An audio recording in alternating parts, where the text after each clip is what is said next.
I do not have the energy for this shit, bro. Also, my pug is in here. Everybody say hi to Lucas. Oh, you liked my last video where I talked about my top 5 favorite Vinland Saga characters? You should go watch that if you didn't, by the way. Well, be prepared for this one. Real quick, hi, you can call me Avery, and this is my channel where I draw in the background like creepshow art without the stalking while yapping about whatever I want, D'Angelo Wallace style. You should definitely subscribe if you're nerdy, or like art, or listening to nonsense, or just need something on in the background while you do whatever. Also, take a look at my other videos for more content and leave them a little like and a comment so I know you like what I make and it boosts me in the algorithm. Thank you! For those of you who don't know, Vinland Saga is a semi-historical, mostly fictional, recounting of the events before and during the exploration of the first European colony known to exist in North America, Vinland, and the life of the man who led the colony, Thorfinn Karlsefni. Again, it is mostly made up shit about Thorfinn's life, but there are accurate details within the creative liberties, such as like 90% of Canute the Great's conquests and stuff. Most of it is just made up for funsies. I don't know what my pug is doing. He's just sniffing around. Hey, what are you doing? Luke, lay down. In my last video, I talked about my 5 favorite characters, a little about their backgrounds, and about what I like most about them, as well as small character analyses, which made me realize I need to do a video on Canute and Arnave, each because of how brilliantly they're written. My top 5 in order, in case you were wondering, were Aslaude, Thorfinn, Canute, Arnave, and then Olmar. Now, for the real fun stuff. You get to hear me complain about my least favorite characters. I hope I don't trigger people too much, but also, please comment and tell me how wrong I am and that I have shitty opinions, because I have a super high ego and a massive want to have YouTube push my videos. The more y'all complain or discuss in the comments, the more my videos get recommended. My least favorites can range from I find this character annoying beyond all natural means, and this character is a genuinely bad person and that's why I don't like him. Also, I'm sticking to anime only, so my hatred can be contained within the anime, even though I'm caught up with the manga. Let's start. Einar. Here it is. First place goes to this whiny bitch. I don't know how the rest of the fandom feels about Einar, but if I get literally any hate in this video, it'll probably be for my strong opinion of this character. Einar gets on my nerves so bad. He's constantly complaining about everything. He acts before he even understands what's going on around him. He's judgmental like a Christian. He's definitely more English than Norse, tell you that much. Thorfinn gets annoyed with Einar when they first meet, mostly because Einar goes right ahead and disobeys his very first fucking order.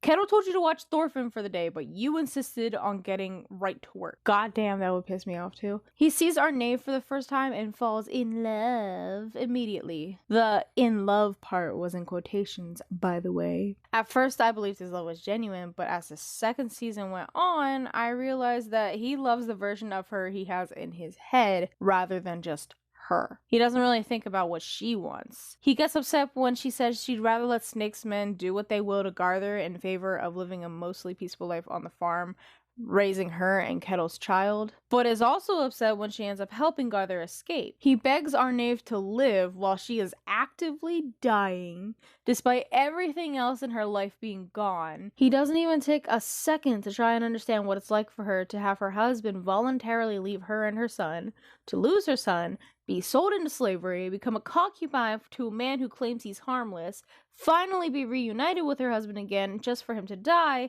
then be beaten by her master so hard she loses her second child and is on death's door. At what point do you sit back and think, you know what? Maybe she just wants to rest. Maybe her will isn't strong enough anymore that she would want to stay in this world. He's also completely judgmental toward Thorfinn, which, before I delve into that, I have to give a little disclaimer.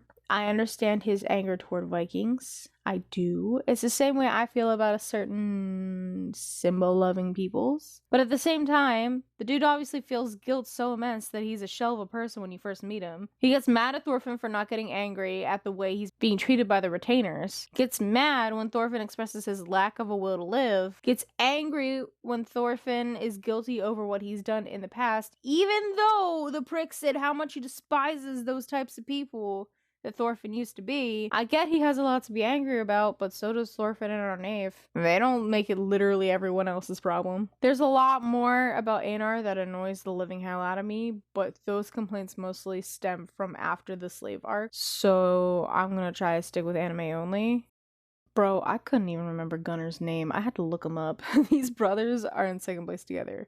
So I'll start with Ragnar. By far, we get the most time with Ragnar instead of Gunnar. He's not royalty, but that doesn't stop him from acting like a pompous ass because he feels special that he was tasked with raising and protecting Canute. This man raised Canute as his own son, with love and patience, and as if he wasn't a prince. And I love Canute, so I at least acknowledge his love. But god damn it. Talk about incompetent. The bottom line is, Canute is a Danish prince. In the time of Vikings, we can't afford a fucking softy femboy on the throne. Ragnar was detrimental to Canute, not raising him to take charge when and if needed. He spoiled the kid and turned him into an antisocial weirdo. If it weren't for Aslaude and Willibald, then Canute would still be a weakling, which would have led to his death at the hands of his father, and then where will we be? Not to mention how every time Aslaude went to do literally anything, Ragnar was like, but wait! And Jesus fuck, stop it! I bet every time Aslaude went to take a shit, Ragnar was there like, you can't do that there! That's where Canute was supposed to step on the way out of here! Like, damn, man, just let everyone fucking breathe. He also was not very smart, having revealed his and Canute's location to Thorkel when Aslaude set the forest on fire as a cover for Thorfinn to retrieve them. If it weren't for Thorfinn finding them, they'd be dead 10 times over. Have some damn sense, sir. You're in charge of the future king. We see significantly less of Gunnar. Thank fuck. But he's probably just as annoying. Always trying to tell the now King Canute what he can and cannot do. Always questioning his decisions instead of letting him cook. That means two things. At least Ragnar allowed him to cook. That was a joke.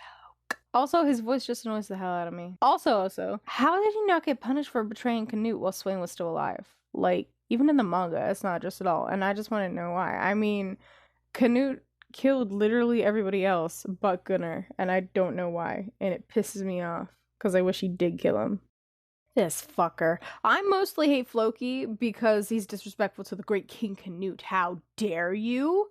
You respect his word, damn it. He also caused, like, literally everything that happens within the series. Everything bad, I mean. Kind of like with Einar, most of what I have to complain about is manga territory, so this section is gonna be hella short. Just know, I hate this dice head so fucking much. He was genuinely such a nuisance when watching the show, but that's kind of the point of his character. He is the antagonist. Kettle doesn't really need an introduction here, since I talked about Arnave a lot in my last video. But in case you missed it, he's the very wealthy man who bought Arnave, Thorfinn, and Einar. He's also a very complicated and well-written character, which is my favorite thing about characters I end up hating. Kettle is introduced to us as a fair man. He buys his slaves and then puts them to work with the intent of letting them pay him off the amount of money he spent on them, which earns their freedom, and then also offers them a permanent job on the farm after they've paid off their debts. It's a fair practice for the time, and it's pretty typical of how labor slavery worked in Nordic society back then. We, as an audience, start thinking of Kettle as a kind and gentle man. After all, he treats his slaves like they're people, allows them to go free after they've paid off their debts, offers stability to surrounding families who work on the farm, and hates violence so much that he tries everything not to physically punish the children who stole from him. However, in the same episode, we see him toil with himself over having flogged the young boy who stole from him. We also see him crying into the lap of Arnave in her bed, where it's implied that he had just finished raping her. He cries into her lap, expecting her to soothe him like a child, because that's what she was purchased by him to do. We see and are told by other characters that he spoils her, never punishing her when she messes up and giving her a comfy room while the other slaves sleep in huts. At the same time, the man is crying about how much of a weak coward he is, a man who claims he can't stand the act of violence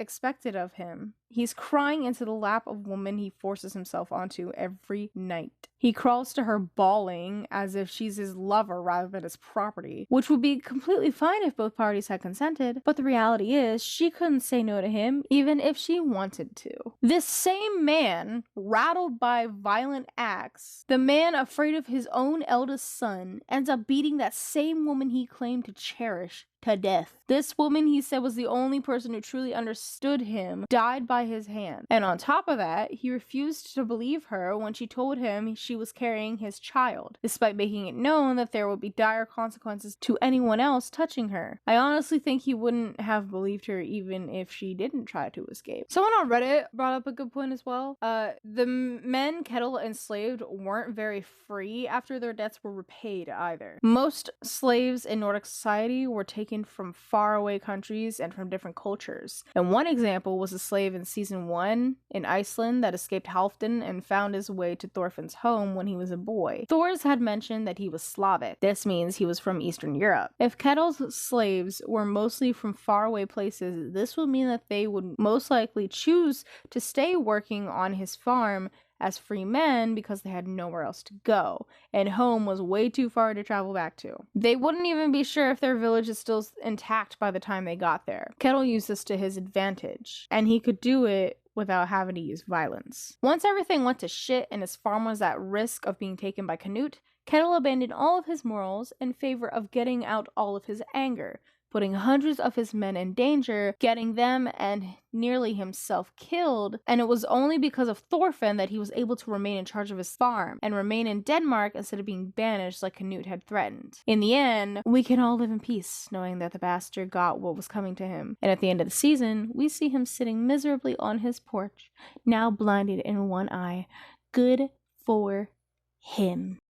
Well, I was gonna do 5 characters, but I truly couldn't think of a 5th one, so shorter video than anticipated. There actually weren't many characters from the series that I actually hate because I hate their character. As in, when I watched season 1, I audibly groaned in annoyance every time Ragnar spoke. There are other series that I do that for. For example, Daz and Flock from Attack on Titan, or Deku from My Hero, or that bird streamer guy from Oshinoko, or Lau from Black Butler.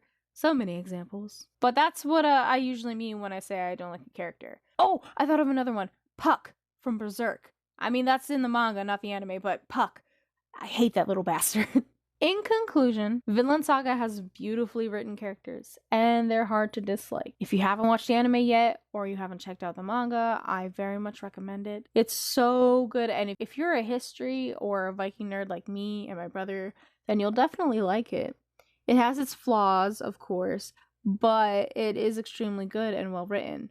Let me know what you'd like me to talk about in the future. I have videos out the ass planned for like the next year, but that doesn't mean I can't move shit around. Be sure to give this video a like if you liked it. Comment what you think of my opinions. Were they trash? Were they gold? Down below in the comment section, and tell me who your most and least favorite characters from the series are. Share this video around to your other nerdy friends, and check out my last video talking about my 5 favorite Vinland Saga characters, and check out my very first video on the Minkai allegations and why it may affect the game Love and Deep Space. Subscribe to keep up with me, and follow me on Twitter and Instagram for updates. Follow me on Twitch because I plan to start streaming my art in real time and play games like Hitman over there. And give my website a look if you like my art and would like to see more.